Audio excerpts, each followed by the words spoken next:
Hudson Yards now is the biggest real estate project in the history of the country. So, congratulations, the United States. Yeah. So as a development company, we're really proud of that. Right. Hey, thanks for being in the REC experience. I'm your host, Jas Takhar, with your girl, Laura Stewart. What up? Hello.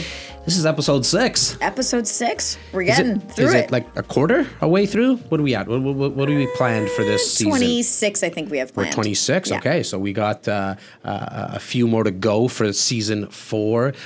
By far, it's been one of the more star-studded lineups. Oh, we got such a lineup for this season. Well, I mean, the ones that we've already done, the things that we have coming up, so excited and so neat to see the team be so passionate about not only all the episodes that we're doing and the guests that we've had on and have coming on, but all the micro content. You know, I hope our viewers and our listeners are now seeing more vlog posts that's coming up, which showcase some of behind the scenes, like what's involved, what goes into it. Not only from the podcast perspective, also like the other stuff that we do on a day-to-day basis, which is help buyers, sellers, and investors with my partner Simeon handling all things around the team and business development, meeting with the developers, as well as all the accounting and legal stuff that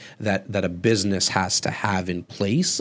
It's nice, I hope, for the viewers to see what really goes into running a small business, right? And so we have a team of 30 realtors now and 10 support staff, including the media squad. And I hope the viewers are getting an inside look on the ups and downs of and it, all right? all the fun we had while doing it. I really think, I think that's important. But why don't you talk a little bit about that? Also, I get to see it from one set of eyes, and I'm sure sometimes yourself included and the media squad and everyone is like, oh shit, here goes Jas again with some new idea, or like he wants to do this and just on a whim. And the truth is sometimes I have no clue what the outcome's going to be, and it's just like, let's just do it and see what happens. But what's your thought process? Well, from my perspective, my previous work experiences have always been for pretty major companies and corporations that have a lot of systems in place, and you know, on day one you start at your job and here's your training manual and this is exactly what you do. And I think what's so neat here, from at least my perspective, because I've never had this experience before, is watching us deal with the day-to-day tasks that other companies have already kind of figured out. We have to kind of work through it a little bit more. So it's fun, it's challenging for sure, but it's neat to be a part of the growth in it. And the characters we have. Oh yeah, how many times do I say, I'm like, we are our own sitcom. Right? Like a Seinfeld or an Office or someone like Friends, that sitcom. It's so true because everyone is so different on our team. So different. Such unique personalities. And to see the growth in their own relationships, right, is kind of neat. Like myself, yourself, and Simeon, and Tyler, and Shem, we've been here for a very long time, but then you bring on all these new characters. And lots of them trying to fit in. Like a Spencer, who's our copywriter. It's kind of cool to see, right, how he fits in. And, you know, we always talk about it, like, just get on the bus and you'll find your seat. You'll find your place. Or not. Yeah. Right, or not. Like there's been a couple of people who have come and left because the culture for them, it's not for everybody. It's not for everybody. We work long hours, and it does get intense because we are a sales and service client facing organization first and foremost. And when you're in client services, shit comes up. And you're and they come up at the oddest hours and the worst timing, and you got to deal with it anyway. Well, like, look, even this podcast intro that we're doing, we always chose to do it after the episode airs, so we kind of get an idea of how the episode went and what we're going to be talking about. But sometimes we get behind, right? That's just life. We get behind, but no matter what, we schedule it. It happens. But sometimes we have more episodes than we do intros, and we got to do 2, 3 at the same We forget time. to do, yeah. Right? We got to go into wardrobe change, not Wardrobe me. change. Right, He's referencing me specifically. Right. He's not changing his wardrobe whatsoever. Yeah, I would. Jazz, I'm trying to make it look like it's a different day. I know. I get it. That's cool. You put the time and effort into it. It's awesome. Love it. Me, I'm wearing the same REC stuff. But if it was a different day, you'd be wearing the same thing anyway, so it doesn't matter. Well, it could be a different color, though. Ooh. Could be a different. I like to switch it change up. the color. Just switch it up a little bit. Yeah, that's Wear fashion. Different pair of jeans, maybe. This episode 6, was really exciting because it was all taped in New York. That's one thing. But to be on the 84th floor of the penthouse unit of 15 Hudson Yards, it's the redevelopment of the Hudson Yards area in Manhattan. 84th floor gave us the 360-degree view. Huge shout out to Luke. Boy, Lukey! Luke, thank you so much for setting this podcast discussion up with Mr. Stephen Winter, Senior Vice President of Related Companies, who is the developer and who put redevelop of Hudson Yards. Developer of Hudson Yards. Really world renowned, but they have some huge projects in all of Manhattan. So it wasn't, it was obviously not their first time at the rodeo. He alone, don't quote me on this, but I think he's been with Related for coming up to about 15 years, worked his way up. It was a treat for both Simeon and I to sit down with him and discuss his kind of road to within Related, and now more importantly, what Related did with Hudson Yards and the vision that they had. Well, it's so great because we're now learning about developers taking the responsibility on themselves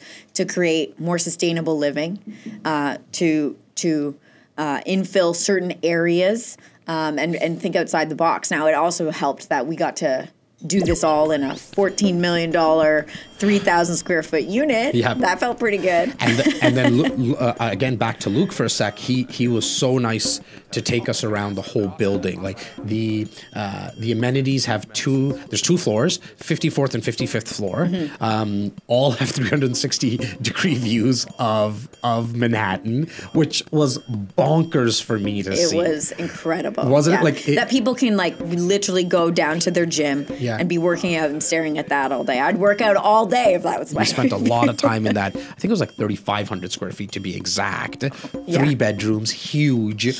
The hallways in this place. I mean, it's not what we think of as condo living. It really is just a house in the sky. Yeah. Like everything's big, and there's wine lockers that you can buy, and there's for $200,000 kitchens that you can rent out to have like a really big party. Although you could do that in your condo. So yeah, but it was funny because Luke was mentioning, and I think Stephen might have mentioned it as well, right? It's set up in a way that you probably, I guess they found a lot of people who are looking for that size of condo, and for whatever they do for a living, they generally like to keep like all the guests and stuff in a central area, like a what we call here like a party room. So you have the cocktail hour room, standing only with standing tables, and then you move over to the dinner room, and then from there you go to the dessert room where it's sitting on couches. Like I felt like I was in Downton Abbey in this place. And this building doesn't. It's not all $14 million condos. There's 1.5, like there's 1.5, $2 million condos, which for that location, as all of our viewers and listeners know, I mean, it's real estate. It's location, yeah. Right? And then builder, and to make sure that the builder has a great reputation, which obviously Related does.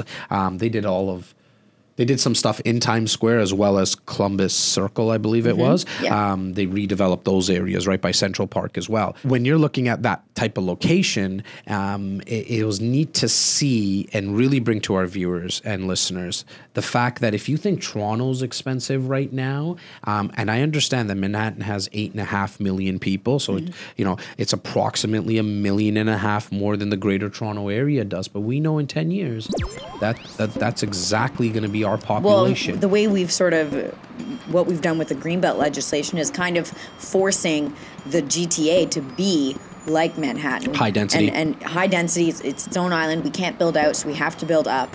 And to see what they've done there, it really is a snapshot into what I think our future here will be in Toronto. It might take a while, but I think that's the way we're going. So make sure, Clem, all the footage that you got while you were, I don't know where you were sometimes, Where's getting Clem? footage and stuff. That's probably the most asked question while we were in New York. Where's Clem? Where's Clem? But all joking aside, I saw the hours upon hours of content and be-real, so to speak, that you captured. It was so inspiring for me to see, to almost...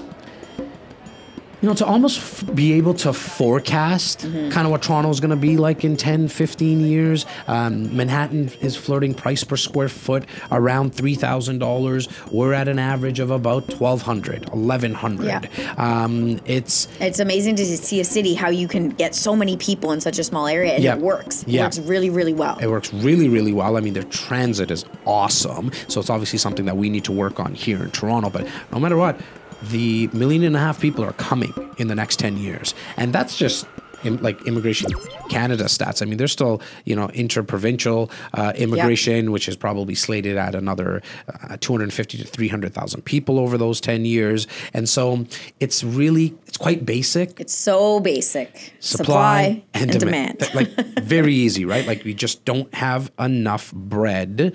Using kind of a bakery analogy, there's just not enough bread to go around for everyone in line. So the baker will generally increase the pricing of the bread that he or she has. So I think here we have to just start wrapping our heads around this as being the new normal. Right. And here's the thing. With that many people coming in terms of population, we're always going to have the renters. Like you're going to have renters that need housing once they land in Pearson. Yeah, they need somewhere to go. They need a place to go. And they don't know, and there's a lot of people who move to the city and they haven't figured out where they want to live. So people like that. I'll live here for a bit and then I'll figure out where I want to go. There's also people who, buying a condo is expensive now. It's going to be more expensive. And so that might stretch out the amount of time that people have to rent in order to save some money for a down payment. I love the fact that you talked about people living in condos also, because we were obviously in a 3,000 to 3,500 square foot unit, but most of Manhattan is on an average is 450 to 500 square feet. Yeah. Toronto's already trending that way. 7 years ago, we used to say Toronto's going to have micro units. The average now is 500 square feet, really, that we see people purchasing. But once we've seen what's happened in New York, they're going to get smaller. For sure they are. But even if they get smaller, or stick with the 450 to 500 square foot units, you've been in thousands of them now. They're very practical for the people that are going to be living in it. For the lifestyle. That's where people have a hard time with, people who don't live in the city, because they think of their lifestyle, which is, I open up my back door, I let my dog out, I'm going to, walk around and pick food out of my garden. Yeah. That's not necessarily the lifestyle that people want when they live in a condo. I know a lot of people in New York, they don't, their kitchen is not, how we always say, kitchen is the heart of the home. That's not like that in condos. A lot of people, they don't even eat at their house. They either pick up food on the way home, they Uber, they go out to restaurants. That's where they want to spend their money. It's a lifestyle. We have to look at it from a different set of eyes. And I heard you on a call not too long ago. You were saying that you yourself are in a, how big is your home approximately?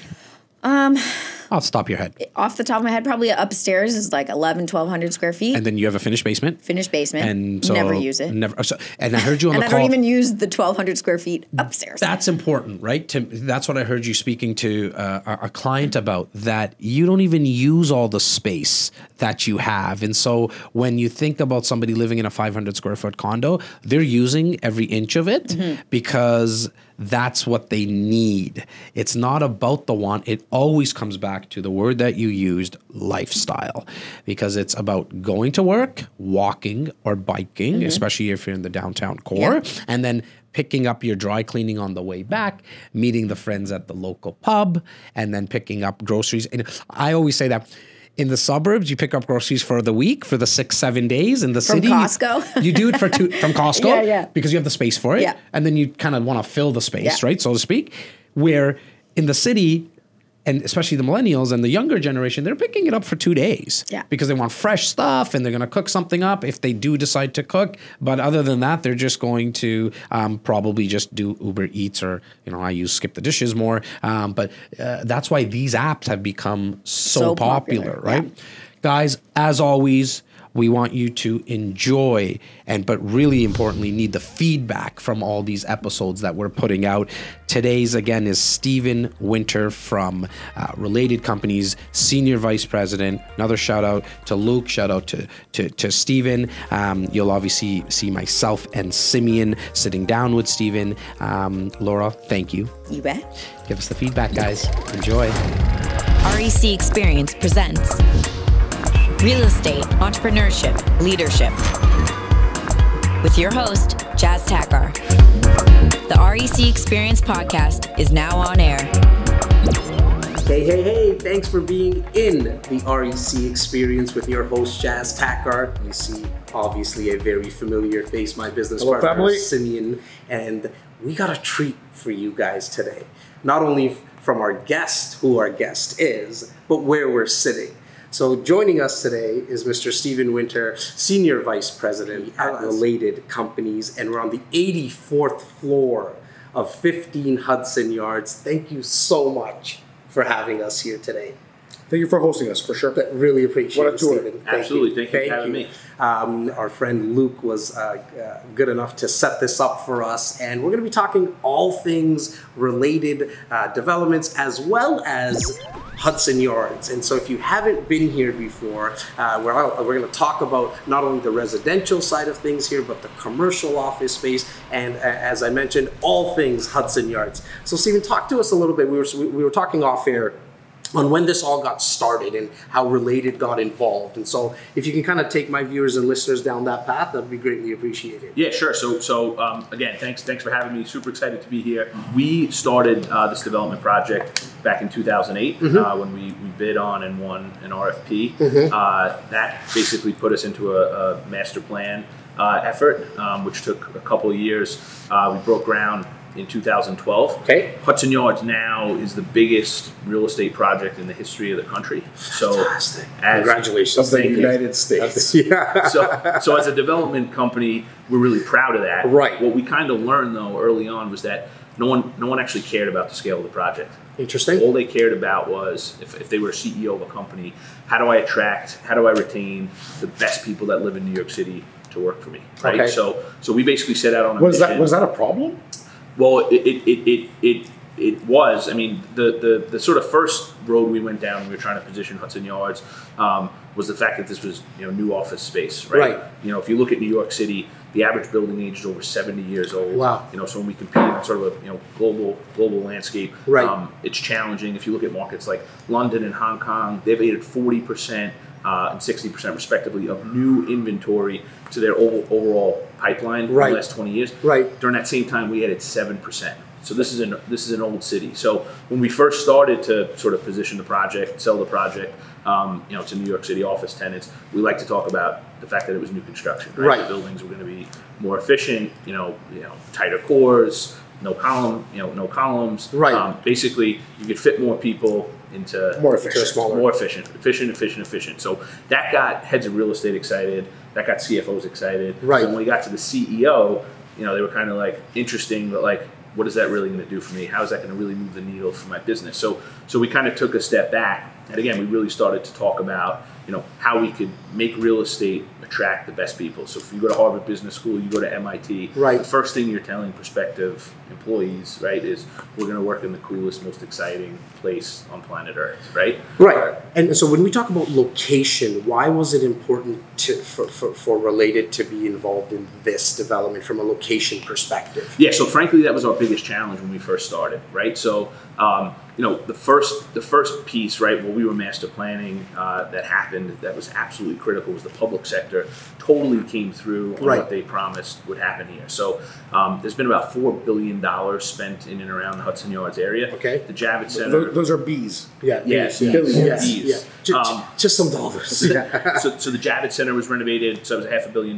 project. That sort of gave it a new lease on life as our convention center in town. That sits, right across the street from us here at Hudson Yards. there was $1 billion invested in the parks in the area, Hudson Park and Boulevard, Hudson River Park, and the High Line, which has really become the #1 tourist attraction in New York City. That feeds right into our site. Right. But the most critical parts of this was the extension of the #7 subway. Okay. So for us, that was a game changer. It's transit. Extremely critical, because what the 7 train does in New York is it runs east to west. Okay. Most train lines in the city run north to south. So it picks up 18 of the 24 lines in the system. Basically goes Grand Central, Bryant Park, Times Square. So anywhere you're coming from, Brooklyn, Queens, Manhattan proper, you can get right to our front door. So that was really critical. And then we have great access back to Penn Station, which is 2 blocks, busiest transit hub in the country. That's undergoing a major renovation. Amtrak is basically the regional transportation hub. Is basically moving 1 block closer to Hudson Yards, which gives our folks greater regional transportation. But during that time, there was also a shift that kind of happened. So we were really fortunate that while we were master planning the city, or at least it felt like the city shifted to the south and west. So first piece was arts and culture, which generally happens, right? So the big moment was when the Whitney Museum left the Upper East Side, came down to the High Line. That spurred a tremendous amount of residential development. So we own and operate over 25 luxury rental buildings here in town. We get our highest rents south of 30th Street. 5 years ago, 6 years ago. Isn't that so interesting? When we started the project, that was the exact opposite, right? Our lowest rents now are on the Upper East Side. So the world kind of shifted, and then what happened from there is the office followed the residential, right? So today, there's actually more. Which it normally does, right? Exactly.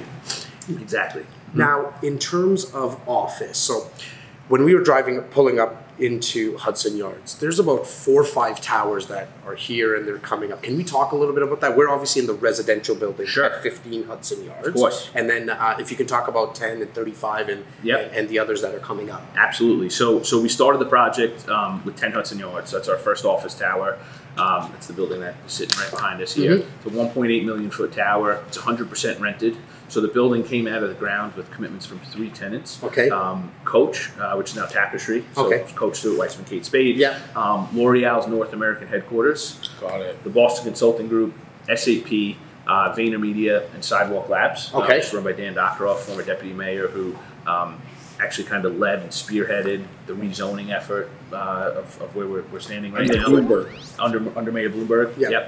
Exactly. And then a whole series of smaller financial service tenants that filled out the tower there. 30 Hudson Yards, which is our tallest office tower, about 1,296 feet. That building's 100% committed. 100% committed. Do you think the subway line extension has a lot to do with that? Yes. I mean, that was definitely a big factor, right? People needed to understand that they could get here, and the 7 train, again, because of that east-west connectivity, it's the subway line that you would want to come to your front door. And then in addition to that, again, everything kind of moving here. So if we look at, frankly, where the decision makers live, they're kind of in this general area now. People want to live here. They want to be in this area. And then just overall, again, from a more macro perspective, NYU did a study that basically, said Hudson Yards is the most accessible site in the region because we have 5 million people that live within a 40-minute commute. And there's a couple reasons, right? 5 million people within a 40-minute commute. Okay, And that's important. Right, and it's not only the 7 train, it's not only the transit, back to Penn Station, which again I said is the busiest transit hub in the country. We're also close to the Lincoln Tunnel and the 39th Street Ferry Terminal, which has become increasingly important to folks living on the Jersey side of the river, right? So Lincoln Tunnel is the one that connects Jersey. Exactly. So Lincoln Tunnel and the 39th Street Ferry Terminal does the same thing. Basically comes 5 blocks from Hudson Yards. Weehawken, Hoboken, Jersey City, all these waterfront towns. There's just a huge millennial population there, right? So a lot of the workforce, lives, on the Jersey side of the river. We're right next to the 30th Street heliport, which is great for sea level access in and out of the city. So again, any kind of way you're coming here, and from wherever you're coming, you have great access to which is always the key. With real estate, and especially, and you'll know, Stephen, as us as real estate guys, all here at the table, you being in other major cities in the country and as well as Dubai, that when you can buy close to a transit line, your values and the rents that you can expect to get are always and will always be the highest. Exactly. Right? And then so even the stuff that you're doing with Related in other cities, are you guys always trying to kind of buy around transit lines? And Is that generally what you guys are trying to do from a related perspective? Like a macro perspective? Or places that have the ability to bring transit to them, right? And I think, look, our secret sauce, we were founded over 40 years ago, by Steve Ross. We view ourselves as the most prominent private real estate development company in the country. We've been the developers behind the Time Warner Center, $3 million for project up at Columbus Circle. Wow. Our secret sauce is going into cities and creating new cities, right? So big, mixed use, master planned projects. Time Warner Center was kind of the first, into that sort of space. That was tremendously successful. I think if you ask Steve Ross, Jeff Blau, Bruce Beal, our biggest mistake there was we didn't acquire everything around us. Hindsight's 2020, right? It's never enough. We let everyone else kind of benefit from the creation of that, and we're not letting that happen again. So if you look at what we've developed here, we obviously built Hudson Yards proper, which is 30th Street to 33rd Street, 10th Avenue to 12th Avenue. We've acquired sites to the south. We've acquired sites to the north. So we're really trying. Well, this is a really special site. Well, I want to. You said special site, and I know you guys are going to love this. You two having such a big commercial background. Talk to us, Stephen, about the 1 million square feet of commercial space.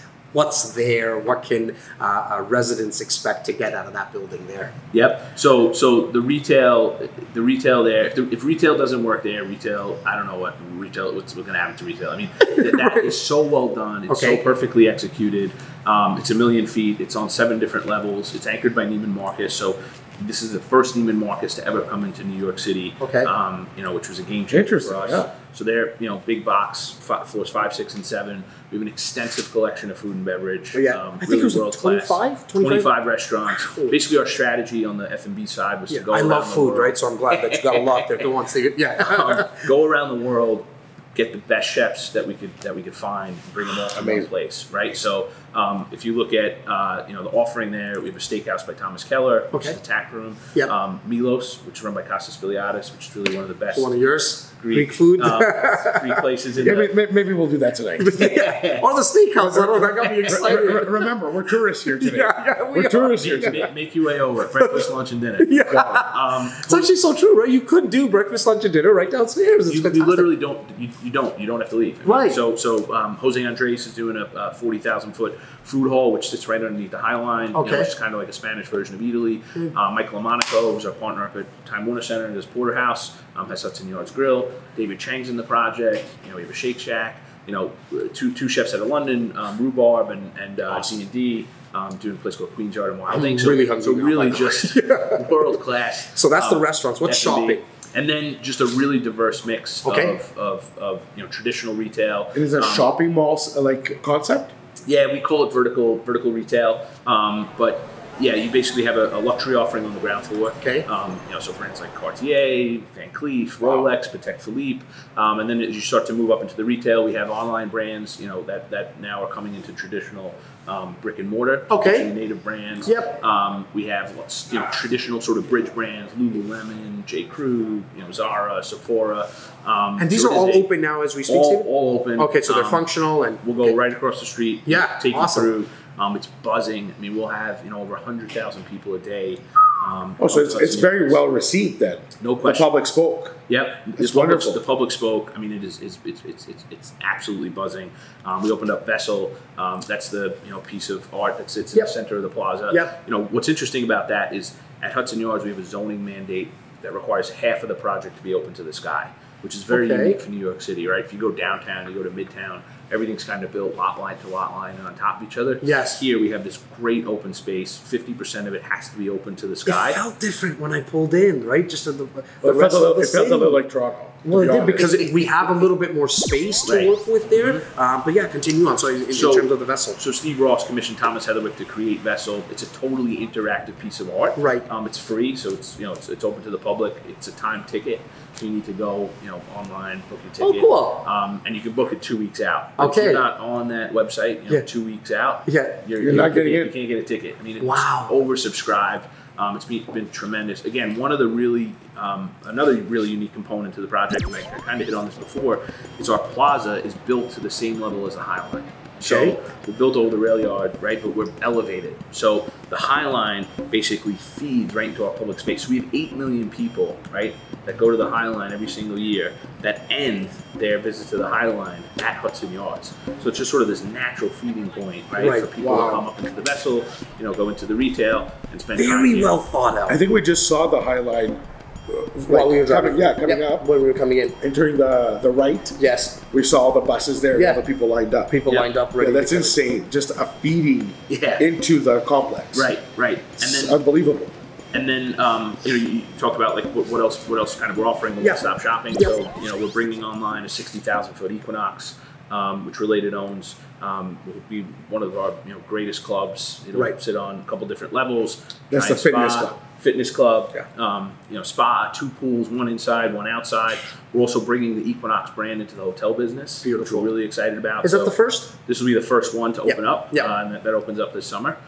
So that will basically sit right above the club. Okay. And then HSS, which is Hospital for Special Surgery. Right. We'll basically have like office hours here. Interesting. So we'll have orthopedic doctors on site. Mount Sinai, which is one of New York's leading hospitals, is bringing a concierge medical services offering into the project. So they'll have about 8 to 12 doctors on site. Wow. Every day across different specialties. So again, you literally don't have to. We were laughing off air that it's the city within the city. You don't need to leave. I think the only thing that's missing is maybe possibly a school coming, right? Like, and then you could kind of just stay. You spend all your time. That's here. That's phase 2. I was kind of leading into it because I did hear that there might be a school coming as well. And so when is phase 2 planned for? And so phase 2, we'll start to build the platform sometime next year. Okay. And then the plan is for sort of the phase 2 project to be done sort of mid 2020s. And what's in store? Late 2020s. So the difference between phase 1 and phase 2, the whole idea on phase 1 was to really bring critical mass. You know, start with office, start with retail. Right. So phase 1, which is again 10th Avenue to 11th Avenue, 30th Street to 34th Street, is mostly commercial. Yes. And then we have 2 residential buildings, 15 Hudson Yards and 35 Hudson Yards. Right. And then phase 2 is the exact opposite. We have 1 office site. Okay. The balance of it will be residential. So it's about an 80-20 mix off. And are you going 80 floors again, or are you guys going high? They'll be high. Yeah, the zoning calls for tall buildings. The reason the zoning calls for tall buildings is, again, because we have that open space mandate. Right. So we have so much open space that we then are allowed to build tall. And looking over to Chelsea there, from what I know, these views are going to be unobstructed forever because there is restrictions on building too high there, right? Exactly. So the zoning to the south, Chelsea basically calls for all low-rise buildings. So you're unobstructed. So when you're looking to the south from here, you have these phenomenal views. I want to hone in the conversation to 15 and 35 right now because of the residential component. Sure. We are sitting in a unit here on the 84th floor, the penthouse, approximately a little over 3,000 square feet. What are the ranges of suites still available? I know we're at about 65% sold, so there's still chances for viewers and listeners to get a unit here. What is the ranges? And talk to us a little bit about that. Yeah, sure. So this is a really special building. This is our first tower at Hudson Yards. And guys, sorry, when he says special building, it truly is a special building. Like right from the second the doorman opened the door for us to being in this unit, and Clem will make sure that he brings in all the B-reel and shows. But this building is architecture from the outside is just unbelievable. Gorgeous. It's unbelievable. Gorgeous. Sorry, so Liz Diller and David Rockwell, the architects here, they were also the architects behind the High Line. Got it. What makes the building special is at the base of the tower, it connects to the shed. Okay. So the shed is the cultural component to Hudson Yards.